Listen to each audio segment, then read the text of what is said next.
Grabe. So yun, nasaksihan natin kung gaano kaluwag yung daloy ng trapiko sa EDSA ngayong umaga, ngayong March 27, 2026. So time check 7:09, nasa Makati, Ayala na ako. Ayala, Makati na ako. Uy, ang luwag dito sa EDSA, oh.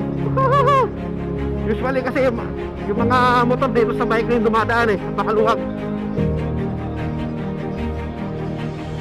Luwag. Lumilinaw ang mga malabo na halimaw na nakatago, na masarap ang tulog sa upuan na lumabas. Kinumutan ang bangungot at tuluyan lumabas. Kung wala kang pabasahe, matuto kang umakas. Di ba rin lumakad ng pangabas, basta't wag kang umatras. Wala nang gasolina, butas pa ang gulong, tapos ang sapatos mo'y sira na. Ang pa at gutom, kulang ang dalang pumasahe. Ngunit anong bang mangyari? Abante, abante! Tuloy, tuloy, tuloy lang ang biyahe. Tuloy, tuloy, tuloy, tuloy, tuloy, tuloy. Tuloy, tuloy, tuloy lang ang biyahe. Tuloy, tuloy, tuloy, tuloy, tuloy, tuloy.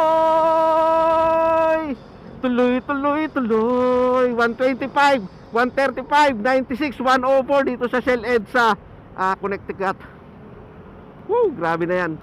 Pero kahit ganun pa man, tuloy-tuloy lang ang biyahe, diba? Kahit mahal yung gas. Sherry, Sherry lady, emotion. Sherry, Sherry lady. Uy, ang luwag talaga sa EDSA ngayon, promise, no? Medyo gumapang lang ng konti doon sa may Cubao ilalim, pero napakaluwag. Kasi, grabe, mag-aalas 7 pa lang, nandito na ako sa Ortigas. Alas 7 pa lang ng umaga, nandito na ako sa, ano ba to? Ortigas, MRT Ortigas Station, SM Mega Mall. Grabe, grabe, grabe. Napaka-swabe ng biyahe ngayon. So yun lang pala yung makakapagpa-solve ng traffic ko eh. Ng traffic eh. Pagtaas ng gasolina eh. Tingnan natin dito sa may Buendia EDSA kung maluwag. Pag maluwag dyan eh, di maluwag talaga, no? Oh, ang luwag! Oh, grabe, luwag. May ginagawa pa dyan, ha? Oh, medyo maluwag pa. Hindi siya bampa to bampa. Woo! Ang luwag.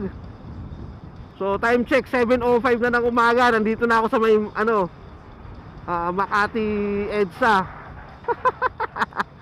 Napakaaga pa, napakaaga